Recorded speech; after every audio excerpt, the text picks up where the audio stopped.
비트코인이 지금 현재 있는 한 73,000달러 정도의 이 반감기와 중간 고점 저항 영역을 완전히 벗어난 순간부터, 그러니까 뭐 한 75,000, 8만 달러 이 정도까지 벗어난 순간부터가 본격적인 알트코인 시즌이라고 저는 생각을 하고요. 이 증권성 시비라는 리스크만 제외한다면은 이번 사이클에서 분명히 가장 트렌디한 코인이 될 것이다. 그러니까 수익률적으로 가장 기대해 볼 수 있는 알트코인이 될 수 있다.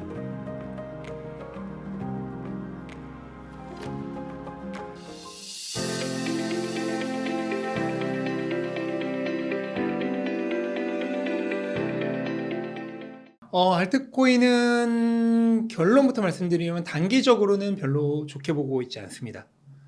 일단은 기본적으로 알트코인 시즌이라고 하는 게 언제부터 시작이 되냐면 비트코인이 반감기가 지나고 전고점 저항까지 완전히 넘어간 시점부터 일반적으로 비트코인 도미넌스가 확 내려가면서 알트코인 시즌이 시작돼요. 그러니까 그때부터가 본격적으로 알트코인이 비트코인을 압도하는 시기예요.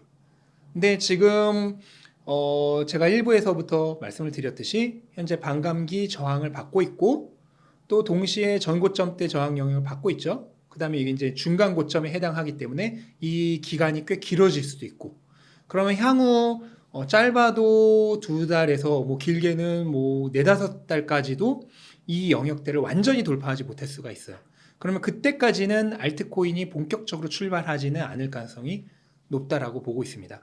그래서 비트코인이 지금 현재 있는 한 73,000달러 정도의 이 반감기와 중간 고점 저항 영역을 완전히 벗어난 순간부터, 그러니까 뭐 한 75,000, 8만 달러 이 정도까지 벗어난 순간부터가 본격적인 알트코인 시즌이라고 저는 생각을 하고요. 다만 그건 있죠. 그때가 되면 이미 가격이 많이 올랐겠죠. 그렇기 때문에 나는 조금 길게 볼 수 있다 라고 생각하시는 분들은 지금이 어떻게 보면 이제 안 좋은 시기니까 오히려 이 안 좋은 시기에 나는 그냥 싸게 모아가겠다 라고 생각을 한다면 오히려 지금이 진입하기 좋은 시기일 수 있죠. 그러니까 본인이 나는 산 순간부터 가격이 올랐으면 좋겠다라고 생각하시는 분들은 아직 투자를 하셔서는 안 되는 순간이고, 반대로 나는 오히려 가격이 싸질 때 사는 게 더 좋다, 나는 그냥 바닥일 때 천천히 모아겠다라고 생각하시는 분은 지금부터 수개월 정도가 알트코인을 모아가기 좋은 시기라고 생각을 합니다. 가격이 크게 오르는 시점은 이번 그 73,000달러의 이전 고점이죠. 지점을 완전히 돌파하는 순간부터 라고 생각을 하시면 좋겠습니다. 일단은 뭐 왜 추천했는지는 제가 정확히 이유는 모르겠는데, 이더리움의 경우는 비트코인에 이어서 부동의 시장 2위를 지금 계속해서 유지해 오고 있죠. 앞으로도 이 2위 자리를 뺏길 만한 가능성은 별로 없다라고 생각을 해요. 그래서 이더리움의 투자는 나쁘지 않다고 생각했는데, 다만 비트코인 대비해서 과연 이더리움 투자가 리스크 대비 보상이 충분히 좋을 것인가 라는 점을 생각해 본다면은 조금 이번 사이클에서 애매한 부분이 있다는 거죠. 왜냐하면 이더리움의 현물 ETF는 현재까지도 승인이 되지 않았고 이번 사이클 내에 승인될 가능성은 있지만 확실하지는 않죠. 반면 비트코인은 현물 ETF가 승인돼서 이번 사이클에서 가장 큰 특징이 기관들 중심으로 자금이 유입되고 있다는 거.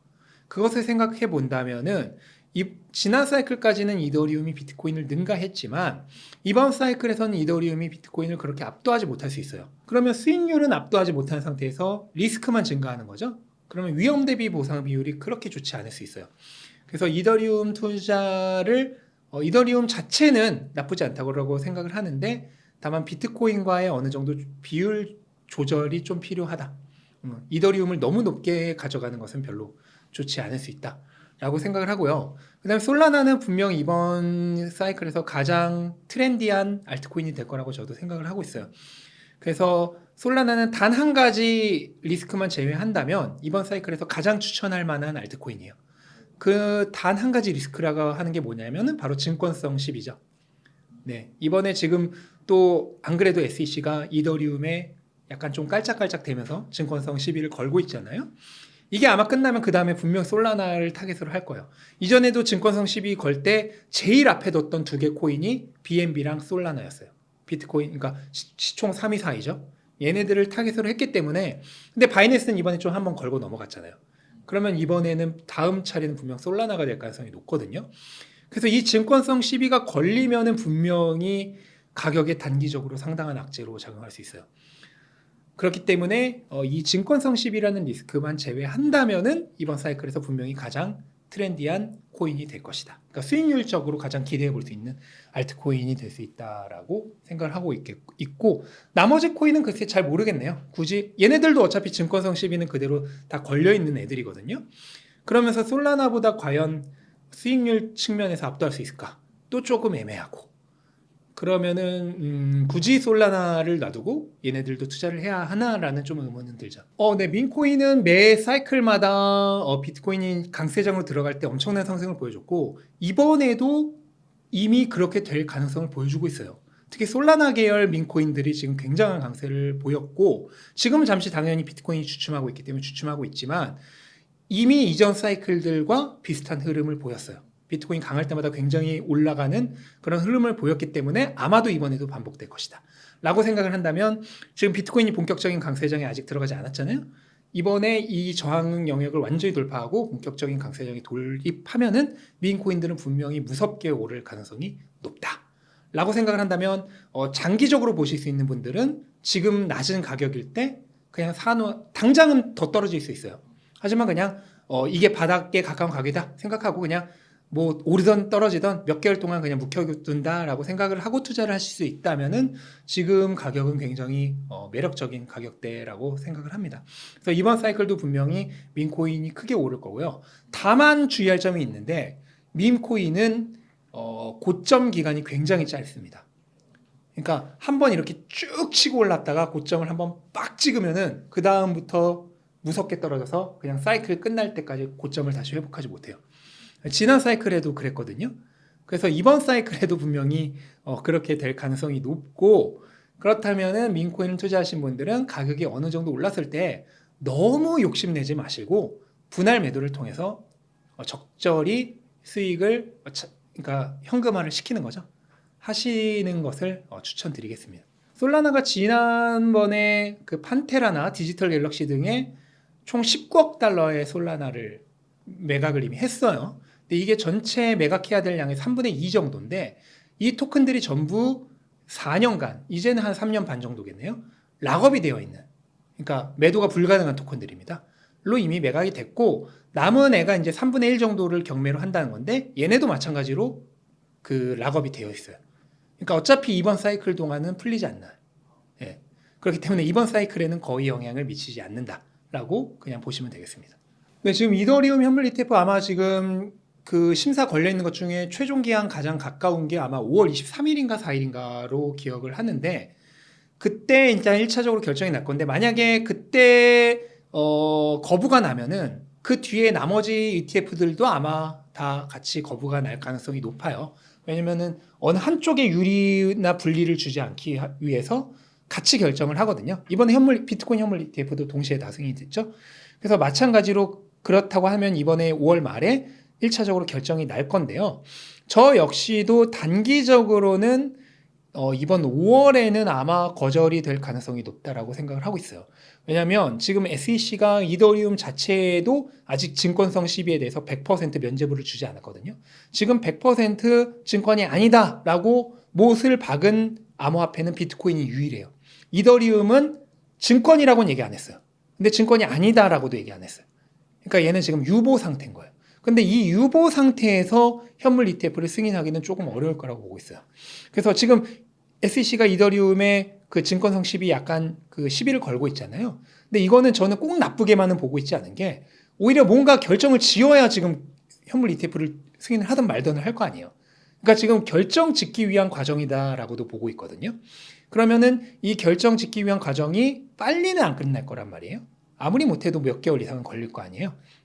그러다 보면은 이 모든 게 다 정리되고 나서야 현물 ETF 승인을 할 수 있지 않을까라고 생각을 하고 그렇다면은 저는 개인적으로 정말 빨라야 올해 연말, 늦으면은 내년이나 또 그 이상이 될 수도 있다라고 생각을 하고 이번 사이클 내에서 승인이 될 가능성을 한 50% 정도, 그다음 이번 사이클 지난 이후에나 승인이 될 가능성을 50% 정도로 보고 있습니다. 그렇다는 얘기는 현물 ETF는 이더리움을 투자하는 데 있어서 너무 고려해서는 안 된다. 왜냐면 확률적으로 그렇게 높지 않으니까 라고 보시면 되겠고 다만 그런 메리트는 있죠. 기대감이 낮은 만큼 혹시라도 승인이 되면은 가격에는 엄청난 호재로 작용을 하겠죠. 왜냐면 아무도 기대를 안 했는데 갑자기 승인돼 버리면 그런 메리트는 있겠습니다. 단기적으로는 그런 식으로 되면서 비트코인의 악재로 작용할 수 있는데 중장기적으로는 이 암호화폐 시장 자체에 엄청난 붐을 일으킬 수 있어요. 그래서 지금 암호화폐는 시장 자체가 2조 달러 정도밖에 안 돼요. 그 주식시장의 글로벌 주식시장과 비교하면 50분의 1도 안 되거든요. 거의 100분의 1 수준이거든요. 그런데 만약에 그런 붐이 일어난다면 어차피 이 내부에서 파일을 가져가는 거는 아무것도 아니에요. 외부에 있는 파일을 뺏어올 수 있죠.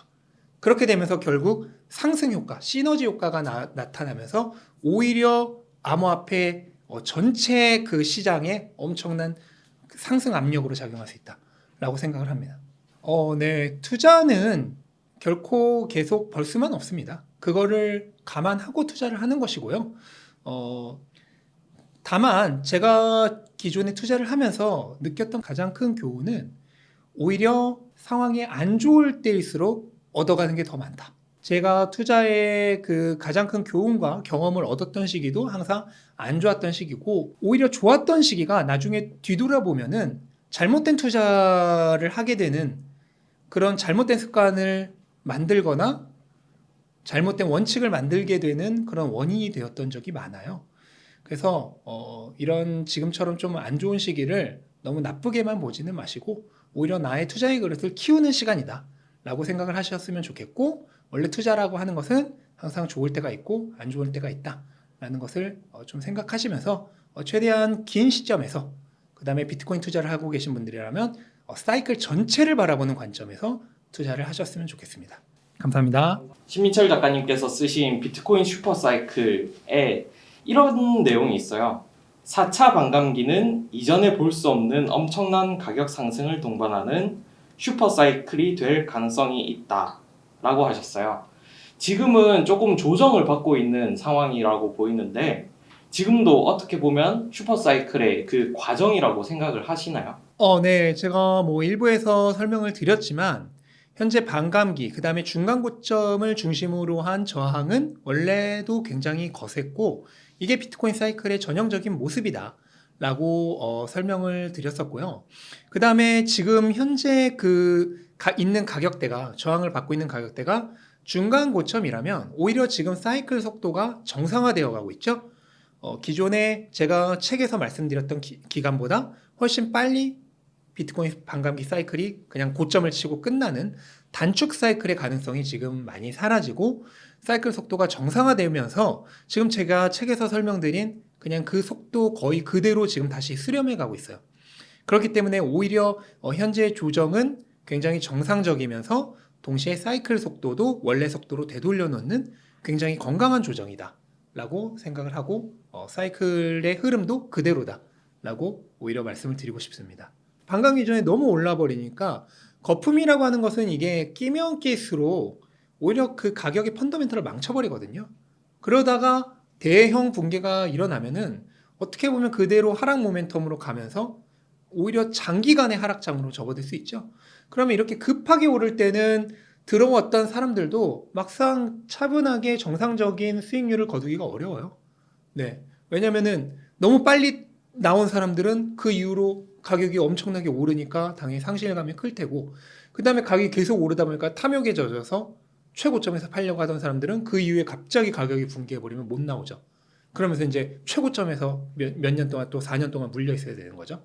그런 상황이 발생하기 때문에 그렇게 가격이 오르는 게 전혀 좋은 게 아니에요. 근데 제가 지금까지는 단축 사이클의 가능성이 높다고 그랬잖아요. 바로 그런 가격이 급하게 오르는 확률이 높았던 거죠. 사이클이 원래 예상보다 1년 가까이 빨리 끝나버리는 그 단축 사이클의 가능성이 높았는데 지금 정상 사이클 속도로 돌아가고 있는 것이기 때문에 오히려 훨씬 좋은 상황이고 가격 펀더멘털적으로도 더 건전한 상황이다. 그리고 그런 상황으로 돌아가고 있는 것이기 때문에 전혀 나쁜 게 아니고 사이클도 원래 예상과 전혀 달라진 게 없다라고 오히려 말씀드릴 수 있겠습니다. 네, 블랙록과 피델리티가 사실 비트코인을 사는 거는 아니죠. 네, 블랙록과 피델리티의 고객들이 비트코인을 사는 거죠. 그러면 블랙록과 피델리티는 그냥 어떻게 보면 브로커일 뿐이에요. 대행업자죠. 대신해서 비트코인을 사고 그거를 스탁을 보관을 해주는 거죠. 그 임무를 할 뿐이고 블랙록과 피델리티의 고객들이 사는 거예요. 근데 그 고객들이 블랙록과 피델리티라면 믿고 맡길 수가 있는 거죠. 그래서 원래 없던 수요가 들어온다는 얘기였어요. 하지만 현재까지 들어온 자금은 90% 이상이 전부 개인 투자자나 소규모 헤지펀드 기관들이다. 본격적인 대형 기관들, 우리가 와이어하우스라 그러죠. 대형 금융기관들의 돈은 최소 평가 기관과 심사 기관이 있기 때문에 아직 들어오지 않았고, 지금은 이 A라고 하는 그 소형 개인 투자자나 기관에서 B라고 하는 대형 기관 투자자 와이어하우스로 넘어가기 전에 중간에 잠시 쉬어가는 구간이다 라고 그렇게 생각을 하시면 될 것 같아요. 일단 결론부터 말씀드리면은 아주 직접적으로 비트코인 가격을 밀어 올리는 영향은 없을 겁니다. 왜냐면 홍콩의 ETF 시장이라고 하는 것 자체가 다 해봐야 500억 달러 규모예요. 근데 지금 비트코인 현물 ETF에 미국에서 3개월 좀 넘는 기간 동안 들어온 돈이 120억 달러입니다. 그러면은 전체 시장 규모를 해봐야 500억 달러라고 하면은 지금 미국과 비교해서 너무 부족하죠. 만약 이 시장 규모에서 정말 최대치로 들어올 수 있는 그러면 자금이 어느 정도냐? 1년에 한 2, 30억 달러가 정말 많이 들어왔을 경우로 보고 있어요. 그런데 1년에 2, 30억 달러라고 하면은 평균이 뭐 25억 달러란 건데, 지금 미국에 들어온 게 3개월 동안 120억 달러란 말이에요. 그럼 3개월 동안 들어온 자금의 4분의 1 수준이 1년 내내 들어와 봐야 최대치인 거예요.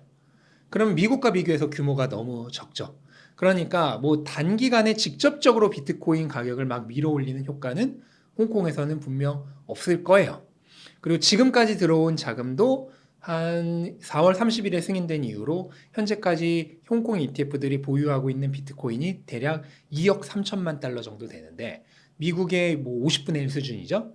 그런데 이것조차도 지금 그 4월 30일에 거래가 승인되고 나서부터 들어온 자금이 아니라 그 자금은 몇 천만 달러 수준이고요. 한 2억 달러, 그러니까 대부분의 자금은 우리가 프리시딩이라고 하는, 그러니까 현물 ETF가 출범하기 전에 기관들에게 미리 판 거예요. 그 미리 팔아서 미리 챙긴 게 2억 달러인 거고, 현물 ETF 출범하고 나서는 뭐 하루에 잘해야 1,000만 달러 정도 밖에 들어오지 않아요. 그러면은 미국은 지금 3개월 동안 120억 달러였으니까 그러면 한 달에 40억 달러니까 하루에 1억 달러 이상이었죠. 그러니까 미국이 10분의 1 규모도 안 되는 거예요. 예. 그렇기 때문에 단기적으로 가격을 밀어 올리는 요인이 되기는 어렵다. 하지만 중장기적으로는 이게 굉장히 큰 영향을 줄 겁니다. 왜 그러냐면, 일단은 홍콩이라고 하는 중국과 밀접하게 관련이 있는, 그 다음에 아시아의 금융 허브죠. 이 시장에서 현물 ETF라는 걸 출시했다는 것 자체가 뭐냐면, 기관들이 비트코인을 채택할 수 있는, 즉 기관급 채택, 대규모 채택이 일어날 수 있는 물꼬를 틀었다는 거죠. 그 입구를 열었다는 겁니다. 지금 당장 돈은 엄청나게 들어오지는 못할지라도 기관들이 비트코인을 본격적으로 채택할 수 있는 그 틀을 만든 거예요. 그러면서 이제 아시아와 그 다음에 중국 기관들, 지금 중국 본토에서 직접적으로 홍콩 현물 ETF를 투자 못한다라고 알려져 있는데, 중국 본토에서 직접 투자를 못하는 건 맞아요. 하지만 중국 기관과 그 다음에 개인 중에서도 어느 정도 자산 있는 개인들은 홍콩에서 계좌를 열 수 있어요. 그 얘기는 홍콩에서 계좌를 열어서 결국 투자가 가능하다는 얘기예요. 근데 우리가 뭐 어차피 돈 없는, 그러니까 기관이나 자산 규모가 있는 개인들을 제외한 나머지 돈이 들어올 거를 뭐 기대하지는 않는 거잖아요. 어차피 중요한 건 큰 돈들이잖아요. 근데 그 큰 돈들은 지금 홍콩을 통해서 비트코인 투자가 가능해졌어요. 그 다음에 아시아에 있는 여러 기관들이 홍콩을 통해서 투자가 가능해지고, 그러면 이게 이제 그러한 기관급 채택의 신호탄, 그러니까 상징적인 의미가 될 수 있는 거죠. 출발점이 될 수 있는 거고, 이후로 실제로 영국에서 ETN이 이제 출시가 될 거고, 그 다음에 호주에서도 ETF가 이번에 인정이 됐죠. 호주에서도 출시가 될 거고, 그럼 오세아니아, 그 다음에 영국, 유럽. 영국은 유럽의 금융 허브죠. 그 다음에 유럽에서 최대 현물 그 금융 파워가 있는 국가가 또 어디냐면 독일이에요. 근데 독일에서도 은행들이 비트코인 상품을 취급하는 허가가 이번에 났어요. 그러면서 전 세계적으로 기관급 채택이 이루어지는데, 그 이루어지는 일종의 상징적인 신호탄이 되는 게 이 홍콩 현물 ETF인 거죠. 그래서 이제부터 비트코인은 글로벌 자산이잖아요. 전 세계적으로 지금까지는 거의 90% 이상 개인 투자자들에 의해서만 투자가 되어졌던 비트코인이 이제부터 기관급 자산으로 전환해 나가는 지금 그 전환점에 우리가 있는 것이다 라고 보시면 돼요. 근데 비트코인은 그런 기관의 본격적인 채택 없이 1조 달러 이상의 시가총액을 만들어낸 자산이에요. 전 세계 상품까지 합쳐서 주식과 상품을 모두 합쳐서 현재 시가총액이 9위예요. 근데 놀라운 것은 그 시가총액 100위 안에 있는 자산 중에서 기관급 채택이 없이 이 정도의 자산 규모를 만든 최초의 자산이 비트코인이에요. 근데 거기에 이제부터 기관들의 본격적인 대규모 채택이 이루어지면서 기관의 자산이 이제부터 들어오기 시작하는 거예요. 우리는 지금 그 기로에 서 있는 상황이다 라고 생각을 하시면 되겠죠. 또 지금 유럽은행 쪽이 비트코인을 별로 좋지 않게 보고 있기 때문에 단기간에 뭐 유럽 쪽에서 유럽연합 그런 규모로 뭔가 비트코인 채택이 이루어질 가능성은 조금 낮다라고 보고 있습니다. 네, 비트코인은 과거 사이클들을 봤을 때 유동성과 뭐 의심의 여지 없이 밀접한 관계를 가지고 있습니다. 그래서 금과 마찬가지로 이 화폐의 구매력을 대체하는 수단이기 때문에 저장하는 수단이죠. 그러다 보니까 구매력이 올라가면, 그러니까 화폐가 강해지면 비트코인은 상대적으로 약해져요. 화폐가 약해질 때 상대적으로 강해집니다. 이 흐름이 거의 뭐 의심의 여지 없이 나타났고요. 그러다 보니까 당연히 금리 인하가 지연되는 것은 비트코인에게 단기적으로 악재로 작용할 수밖에 없습니다. 그래서 지금 가격 조정의 원인 중에 또 하나고요. 그거를 금리 인하 시점이 원래 여기라고 생각했는데 이만큼 늘어난 거죠. 연기된 거죠. 그럼 연기된 만큼 가격에 반영을 해야겠죠. 그러면서 현재 가격에 그 반영을 하는 과정 중이라고 보시면 되겠고, 모르겠어요. 이게 어디까지 연기될지를 모르겠는데 일단 현재는 시장이 9월에서 11월 사이에 최초의 금리 인하가 있을 것이라고 보고 있죠. 그다음 내년 1월에서 3월 사이에 두 번째 금리 인하가 있을 것이라고 보고 있어요. 그래서 연기는 됐지만 어쨌든 금리 인하 기조로 가는 것은 마찬가지고, 이번에 FOMC에서도 파월이 말을 했죠. 분명하게 향후 금리 인상될 가능성은 거의 없을 것이고, 만약에 움직임이 있다면 금리 인하되는 방향일 거라고 분명히 말을 했어요. 그렇다면은 저는 결코 나쁘지 않다라고 생각을 합니다. 왜냐면 어차피 방향은 내려갈 거니까. 단지 그 시기의 문제일 뿐이죠. 그러니까 속도의 문제일 뿐이지 방향은 그대로다 라고 생각을 한다면 큰 문제가 되지 않을 거라고 생각을 하고, 오히려 천천히 내려간다면은 결코 나쁘지 않다고 생각을 해요. 왜냐면 이게 급격하게 내려가 버리면은 또 마찬가지로 급격한 레버리지가 일어나면서 가격이 순간적으로 많이 오르는 거품이 형성될 수가 있거든요. 근데 오히려 금리가 천천히 내려가면서 레버리지도 조금씩 풀리기 시작한다면은 가격이 탄탄하게 기반을 밟아가면서 이렇게 펀더멘털적으로 건전하게 상승하는 그런 구조를 형성할 수 있기 때문에, 지난 사이클이 딱 그렇게 금리가 급격하게 제로금리로 가면서 레버리지가 폭발적으로 일어나면서 나중에 그냥 한 번에 하락이 나올 때 모래성처럼 무너지는 그런 현상이 일어났었거든요. 근데 이번에는 기관들에 의해서 현물 중심으로 가격이 상승하고 있는 그런 사이클이기 때문에 금리가 천천히 내려가는 것도 결코 나쁘지 않다. 오히려 방향이 정해져 있다면 기대감이 계속 남아있잖아요. 금리가 너무 빨리 내려가 버리면 기대감이 사라지잖아요. 이제 금리 충분히 내렸고 더 이상은 내리지 않을 것이다 라는 그런 기대감이 사라지는 상황보다는 오히려 금리가 조금씩 계속 내려가면서 기대감이 계속 남아있는 상황이 사이클 전체로 봤을 때는 오히려 더 건전할 수 있습니다. 네, 이건 비트코인뿐만 아니라 모든 자산이 다 마찬가지인데요. 정권은 그 아주 단기적으로만 영향을 미치고 중장기적으로는 거의 영향을 미친 적이 없습니다. 이거는 주식도 마찬가지고 비트코인도 마찬가지고. 그래서 누가 당선이 되든 저는 상관이 없을 거라고 생각을 하고요. 단지 이제 정권이 바뀌게 되면 일반적으로 시장은 정권이 바뀌는 것 자체를 조금 좋아하지 않아요. 왜냐하면 그 불확실성이 상승하잖아요. 그래서 단기적으로는 만약 정권이 바뀐다면 약간의 충격은 있을 수 있지만 뭐 큰 영향을 주지는 않을 것이다 라고 보고 있습니다. 일단은 가장 중요한 거는 현물 ETF의 유입이 다시 진행이 되는 거죠. 그래서 기관들의 이번 모건 스탠리 그 12개 펀드의 비트코인 할당처럼 그런 대형 기관들의 비트코인 그 펀드에 비트코인을 포함시키는 이 포트폴리오 배분이 이루어지는 게 얼마나 활발한지, 이게 가장 중요하다고 생각을 합니다. 그거를 계속 주의 깊게 봐야 될 필요가 있다고 생각합니다. 일단은 제가 예전에 출연했을 때부터도 지속적으로 말씀을 드렸지만 비트코인에게 있어 20-30% 조정은 그냥 일상이라고 이미 여러 차례 설명을 드렸었잖아요. 그래서 지난 사이클의 경우도 20% 이상 조정이 뭐 대여섯 번 있었고 지지난 사이클에서는 30% 조정이 그 정도 있었습니다. 근데 이번 사이클은 사실 그동안에 비하면 오히려 조정이 굉장히 약했어요.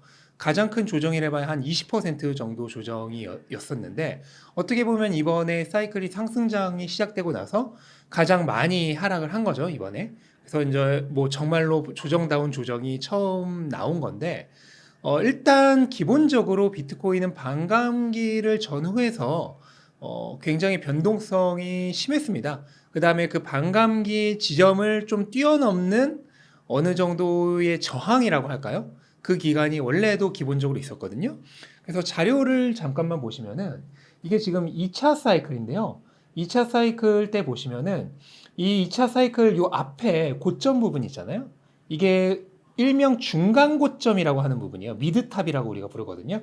이게 피보나치 61.8% 되돌림 지역인데 이게 일반적으로 어떤 가격이 고점을 찍었다가 바닥을 찍고 회복할 때 심하게 저항을 받는 골든존 지역이에요. 그래서 이 부분이 보통 비트코인 사이클에서는 중간 고점으로 적용을 했어요. 그 다음에 이 부분을 전후로 해서 또 반감기가 또 있었던 적이 많고요.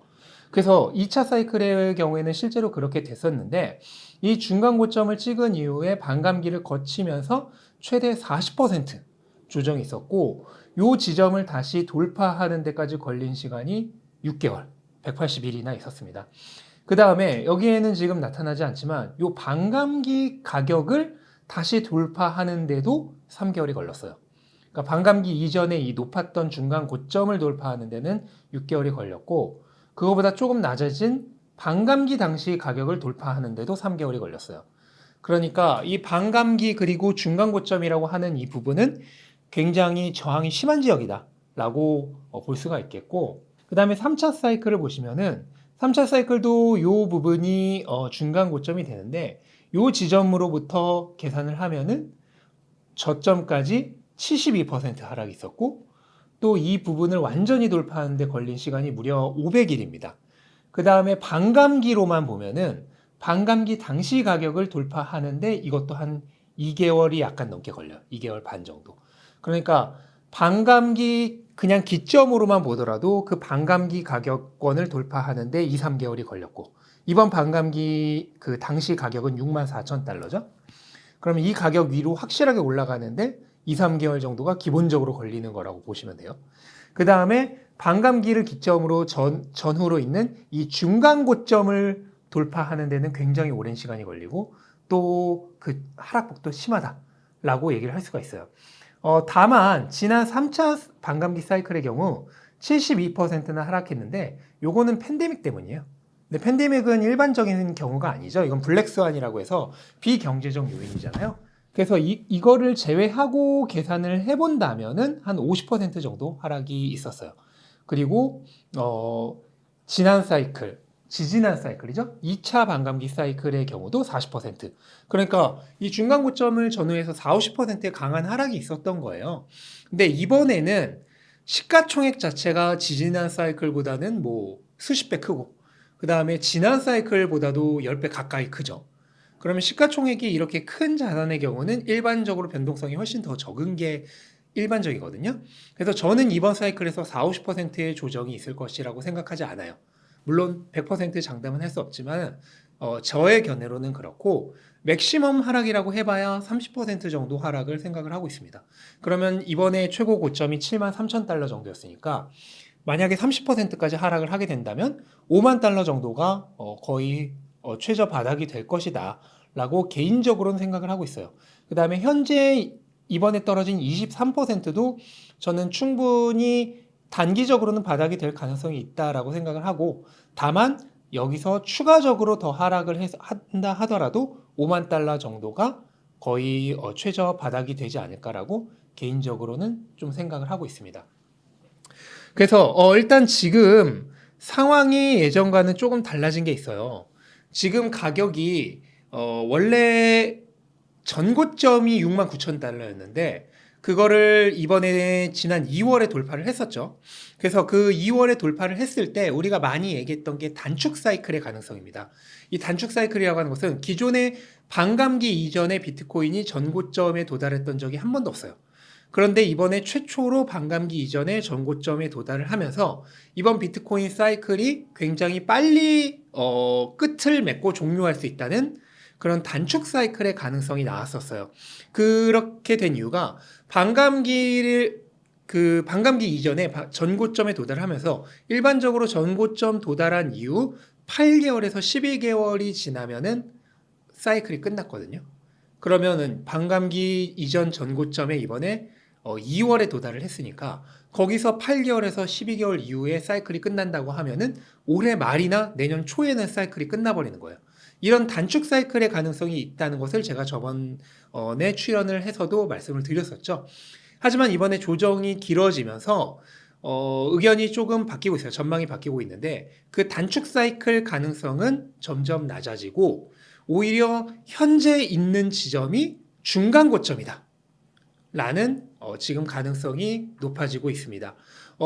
그거에 대해서는 제가 지난번에 출연을 했을 때도 한번 말씀을 드렸던 것 같은데 지난 사이클이 중국의 채굴 금지와 FTX의 사기로 인해서 그 다음에 물가가 급격하게 오르면서 조기 금리 인상 위협도 나오면서 그런 여러 가지 원인들로 인해서 원래 가야 될 곳까지 가지 못하고 중간에 한번 가격이 꺾이면서 이렇게 쌍봉 더블탑이 출현을 하는 형태가 되면서 원래 예상했던 가격인 10만에서 14만 달러까지 가지 못하고 중간에 꺾인 약간 못난이 사이클, 그러니까 원래 가능성보다 못 간 조금 못난이 사이클이었다는 것을 제가 지난번에 출연을 했을 때도 말씀을 드렸었어요.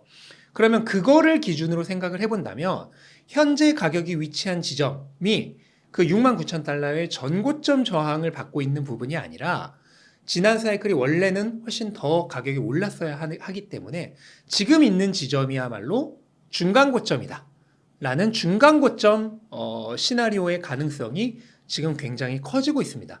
그러니까 전망이 어느 정도 수정이 된 거죠. 그렇게 되면서 현재 있는 지점이 중간 고점이다 라고 생각하고 계산을 해보면은 지금 가격의 흐름이 이해가 되는 거죠. 왜냐면 지지난 사이클에서도 이 중간 고점, 그 다음에 반감기죠. 와 겹쳐 있을 때 거의 6달 정도의 기간 조정이라고 우리가 하죠. 기간 조정이 있었고, 그 다음에 최대 40% 정도의 가격 조정도 있었기 때문에, 현재 있는 지점이, 지지난 사이클에 이 반감기와 중간 고점이 함께 맞물려 있는 이번에 2월에 중간 고점을 찍은 거니까, 그 다음에 4월에 반감기가 있었죠. 그 시점과 굉장히 유사한 형태로 흐름이 진행되고 있다라고 저는 생각이 되고 있습니다. 네, 그것도 일단은 여기서 맥락이 이어지는데요. 우선 1차적으로 이 지점에서, 중간 고점 지점에서 강한 차익 실현이 많이 나와요. 왜냐하면 중간 고점은 일반적으로 가격이 꽤 많이 오른 지점이거든요. 실제로 현물 ETF 승인되고 나서 3달 동안 가격이 거의 2배가 올랐었어요.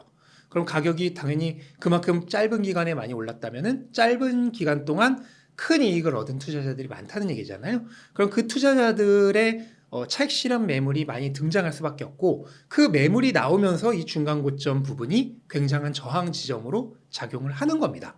근데 원래는 지금 이 중간 고점을 우리가 전고점으로 생각을 했었기 때문에 단축 사이클 얘기가 했었던 건데 이번에 확실하게 조정을 나오면서 이 지점이 전고점이라기보다는 중간 고점으로 봐야 한다라는 중간 고점 시나리오로 지금 가고 있는 거예요. 그래서 강력한 저항이 나오고 있는 원래 출현하는 지점이라는 거. 그게 일단 1차적인 이유가 되겠고 그 다음에 두 번째는 현물 ETF의 유입이 지금 상당히 줄어들었어요. 한 3월부터 지금까지 거의 한 달 반에서 2달간 정도 유입이 거의 순유입과 순유출이 거의 제로인 균형을 이루고 있는 상태거든요. 그래서 그 이전까지 2달이 조금 넘는 기간 동안 무려 120억 달러의 자금이 유입이 됐었는데 그게 갑자기 한 달 반 정도 스테이가 된 거예요. 홀드가 된 거예요. 그러면서 당연히 가격은 오르기가 어려운 상황이 된 거죠.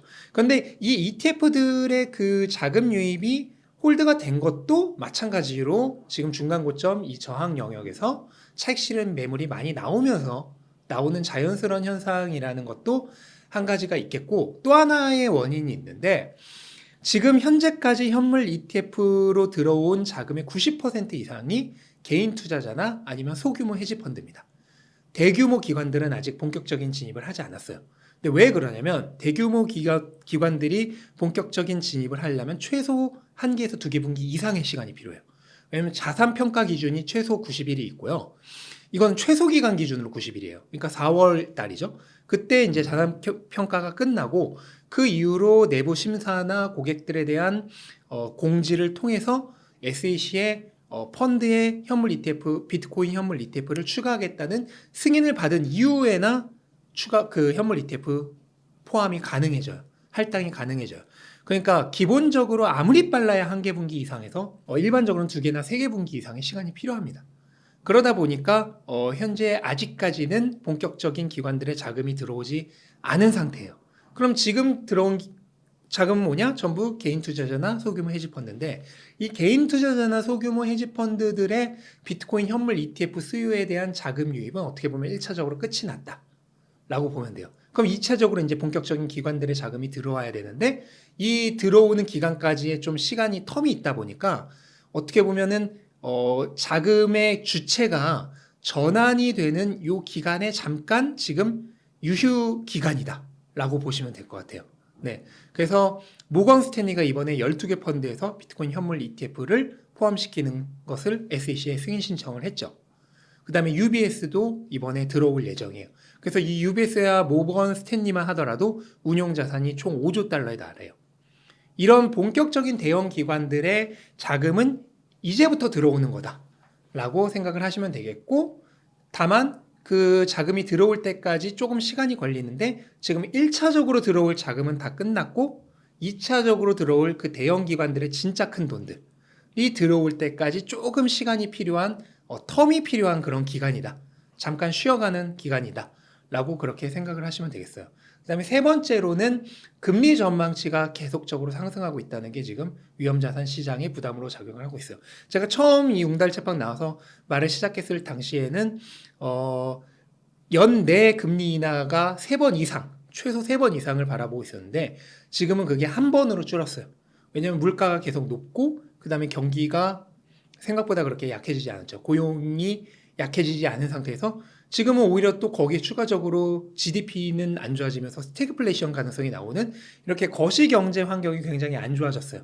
제가 처음 얘기를 시작했을 때보다. 그러면서 지금 금리 전망치가 올라가고 거시경제 상황이 안 좋아지고 있는데 이 부분을 현재 가격에 반영하고 있는 중이다 라고 생각을 하시면 되겠습니다. 그래서 이런 여러 가지 원인들이 총체적으로 종합되어서 현재 가격 조정세가 나오고 있는 거다라고 생각을 하시면 되겠죠. 신민철 작가님께서 쓰신 저서 비트코인 슈퍼사이클에 이렇게 쓰셨어요. 투자할 때 가장 힘든 순간을 꼽으라면 언제일까? 내가 산 자산이 가격이 하락할 때다. 지금이라도 팔아야 할까? 다시 오르면 어떻게 하지? 이런 고민이 투자자들을 가장 골치 아프게 하고 투자를 어렵게 하는 요인이다. 최근에 비트코인에 좀 고점에 물리신 분들이 많으실 것 같아요. 그러면은 신민철 작가님이 해주고 싶으신 얘기가 있을 것 같은데. 투자를 할 때는 상승과 하락이 항상 동시에 있다라고 생각을 하시면 돼요. 계속 오르기만 하는 자산은 없고 반드시 하락하는 기간이 있습니다. 그래서 오히려 내가 진입을 했을 때 가격이 계속 오르고 있다면 그건 나름대로 문제가 있어요. 왜냐면은 어떻게 보면 거품이 형성되고 과열되는 시기에 내가 진입을 했다는 거거든요. 반대로 내가 산 다음에 가격이 내려가면은 일반적인 투자자들은 아마 힘들어 하겠지만 사실 투자의 입장에서는 그 시기가 오히려 진입하기 좋은 시기입니다. 왜냐면은 거품이 빠지고 과열이 해소되는 시기에 내가 진입을 했으니까 내가 산 이후로 가격이 내려간 거죠. 그러니까 오히려 내가 산 이후로 가격이 내려가는 시기가 오히려 투자적인 입장으로서는 더 진입하기 좋은 시기예요. 근데 이제 일반 투자자들은 내가 산 순간부터 가격이 오르기만을 바라기 때문에 그렇지 않다는 것은 그 마음은 저도 당연히 알고는 있습니다. 하지만 이럴 때 이제 우리가 해야 되는 거는 너무 단기적으로 이 가격 변동에 집착하지 말고 최대한 그 전망을 넓게 가지고 긴 시간 축에서 이 사이클 전체를 바라보는 관점으로 투자를 해야지만 우리가 이런 단기적인 변동에 흔들리지 않고 투자를 할 수 있다. 원래 투자를 하다 보면 가격이 오르는 기간도 있고 내리는 기간도 있는데 그거는 너무 당연한 거다. 우리가 살면서 맑은 날만 계속 맞이할 수는 없잖아요. 비 오는 날도 반드시 있습니다. 근데 그 비 오는 날도 어쨌든 우리가 뭐 살아가려면 견뎌야 하는 시간이죠. 그리고 또 그 시간도 무조건 나쁘기만 한 건 아니에요. 그 시간 동안 오히려 배울 수 있는 것도 많고 또 차분하게 자산을 바라보고 공부를 할 수 있는 시간을 가질 수도 있습니다. 얼마 전에 가격이 계속 오를 때는 사람들이 뭐 공부 안 했어요. 그냥 맨날 오르기만 하니까 오히려 그냥 가격만 보면서 야 이거 어디까지 더 오르냐 언제 더 들어가냐 그런 얘기만 했었거든요. 하지만 이런 시간을 겪다 보면은 시장에 대한 겸손함도 생기고요. 더 차분하게 공부할 수 있는 시간도 가질 수 있다. 라는 그렇게 생각을 하시면서 우리는 지금 사이클 전체에 투자를 하는 거지 뭐 2달을 바라보고 3달을 바라보고 투자를 하는 게 아니잖아요. 근데 이 사이클 전체의 속도는 오히려 지금 정상화되어 가고 있는 굉장히 좋은 과정이거든요. 제가 앞에서 단축 사이클 가능성이 있다고 했는데 지금 그 가능성이 거의 사라져가고 현재가 중간 고점 시나리오로 가면서 오히려 지금 사이클 속도가 제가 책에서 말하는 그 속도 거의 그대로 지금 다시 수렴해 가고 있습니다. 그렇기 때문에 오히려 사이클 전체를 바라보는 투자를 한다면 더 좋은 거죠. 왜냐면 우리가 예측 가능한 속도로 다시 돌아가고 있으니까. 네. 제가 웅달채빵 나서도 사실 말씀을 드릴 때마다 기본적으로 최소 두세 달 정도는 기간을 잡고 분할 매수를 하라고 말씀드렸어요. 그러면 지금 뭐 최고 고점에서부터 사기 시작하신 분들도 지금 아마 뭐 평균 가격이 6만 달러 초중반대이실 거거든요. 그러면 사실 뭐 하락폭이라 봐야 그렇게 심하지도 않죠. 뭐 기껏해 10%도 안 되는 그 정도인데 이제 문제는 제가 그렇게 말씀을 드렸어도 분명히 몰빵 투자를 하신 분들이 이제 계실 거란 말이에요. 이제 그게 문제인 거죠. 근데 그게 문제인 건데 이미 뭐 다 몰빵 투자를 하신 분들이라면은 사실 지금부터 해야 될 것이라기보다는 이번 경험을 통해서 배우는 시간을 가지셨으면 좋겠고 앞으로도 마찬가지예요. 배우는 시간인데 그 배우는 시간이 뭐냐면은 단기적인 전망으로 최대한 투자하는 습관을 버리고 중장기적인 전망으로 투자하는 습관을 배우셨으면 좋겠어요. 그래서 우리는 이 사이클에 투자를 하는 거지. 제가 책에도 적었잖아요. 사이클이지 뭐 슈퍼 반감기라고 안 적었잖아요. 2-3달 투자하는 게 아니란 말이에요. 사이클 전체에 투자하는 거란 말이에요.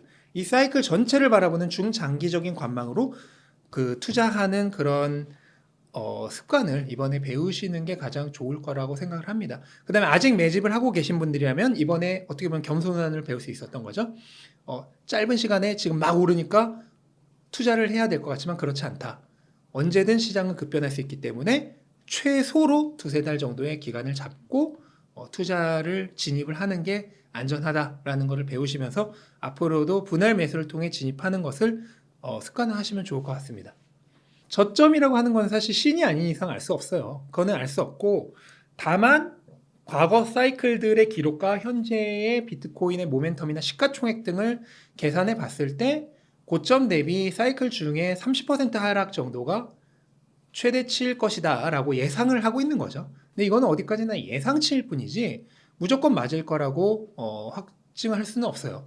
근데 만약에 그 예상치대로 한다면은 현재 73,000달러 기준으로 고점 기준으로는 5만 달러 정도가 최대 바닥이 되지 않을까라고 개인적으로 생각하고 있는 것 뿐이고요. 하지만 저는 항상 회원분들께 말씀을 드리는 게 예측으로 투자하지 말라고 말씀을 드려요. 예측으로 투자하지 말고 정해진 양을 우리가 DCA라 그러죠. 분할 매수로 계속해서 분할 매수를 하라. 다만 이 DCA도 약간의 요령이 있는데 매번 똑같은 양을 사는 건 아니고요. 그 사는 양을 조절하는 동적 분할 매수라는 요령이 있어요. 그거는 뭐냐면 조금 떨어졌을 때는 그 내가 하루에 사기로 한 양이 예를 들어 10만 원이면 한 5만 원만 사는 거야. 그러다가 어느 정도 의미 있게 한 10% 이상 떨어졌을 때 내가 하루에 사기로 한 양 10만 원을 사는 거죠. 그 다음에 한 15%에서 20% 떨어졌을 때는 그 양을 늘려요. 15만 원 뭐 이렇게 늘리고 20-30% 지금처럼 떨어졌을 때는 하루 사기로 한 양의 2-3배를 사는 거죠. 이런 식으로 그렇게 가격이 하락이 폭이 심할 때 더 많이 사는 동적 분할 매수가 한 가지 요령이 될 수 있어요. 그런데 지금 만약에 바닥을 예상을 한다면은 그 동적 분할 매수하는 양을 좀 조절하는 정도로만 활용을 하는 거죠. 기다렸다가 바닥에 한 번에 몰빵으로 잡아야지. 이것도 결국 몰빵 투자잖아요. 안 된다니까요. 이게 가장 안 되는 이유가 뭐냐면 내가 바닥이라고 생각했던 지점보다 약간 위에서 바닥을 찍고 올라가면 그다음부터 못 사세요. 왜냐면 예전 가격이 생각이 나서. 그럼 그러다가 보면은 이제 그냥 고점 넘어가 버리고 그럼 이제 영원히 끝이거든요.